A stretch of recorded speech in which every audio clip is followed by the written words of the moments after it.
It is time now for Better Money. The economy has certainly been in flux since the pandemic. That's an understatement, right? A lot of people worried about their jobs. So what do you do if you have been forced out of yours? Joel Johnson, a certified financial planner and managing partner at Johnson Brunetti Retirement and Investment Specialist, is here to talk about that. If it hasn't happened to you already, there's people who are fearful that it could happen. People are fearful. Companies are merging. Companies are offering early buyout offers. There's a lot of uncertainty in the air.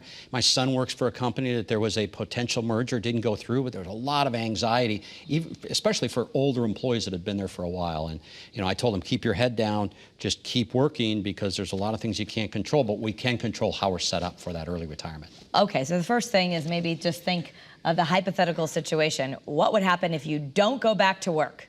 Yeah, what's the worst case scenario? That old cliche sometimes is we plan for the worst and hope for the best. Well, what's the worst case scenario if you can't go back to work? Are you okay? Some people are in better shape than they think they are, but you really need to know exactly where you stand. So much of that is going to be age dependent, I'm sure. And so the next thing, if you don't go back to work, then what about health insurance? Health insurance, again, we talk about this all the time, Kara. It's one of the biggest costs in retirement, but certainly pre-retirement. So if you don't go back to work and you're under 65, what are you going to do to bridge that gap? There are many options. Some were not there before the Affordable Health Care Act, but it's a question that has to be answered. Yeah, and we have the exchange here in Connecticut, which you're saying a lot of people are thinking those old terms that I'll never be able to afford health insurance on my own, and that may not be the case now. You might be able to have an affordable plan out there. Right, and remember that premium is based on income. So it's very different than health insurance at our employer. Okay.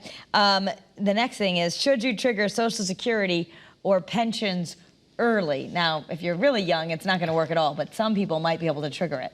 Yeah, you can trigger Social Security as early as 62 if you're a widower at age 60, but you may not want to do that. Pensions could be triggered earlier depending on the pension. This is where you really need to dig into an income analysis so that you find out, can I retire? Do I need to go back to work? What's my retirement income going to look like? And then you want to consider getting some financial guidance because someone like you can help really sort through this. And a computer report will generate and say, yes or no, you can do this.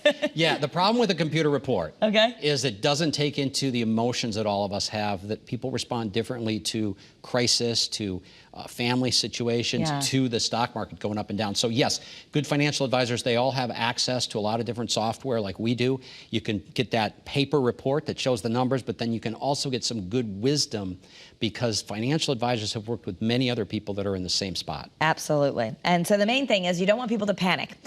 They're not alone. A lot of people are going through this. I think that makes us all feel better. Nobody is in a perfect situation, and a lot of people reevaluating, but you have a free offer. Can you retire if offered a buyout? And this is free for folks if they go to bettermoneytv.com, and you'll answer questions if people have them. Yeah, we'll answer questions. It's a great guide, and even answers that question, well, if I don't take that buyout, am I going to lose my job anyway?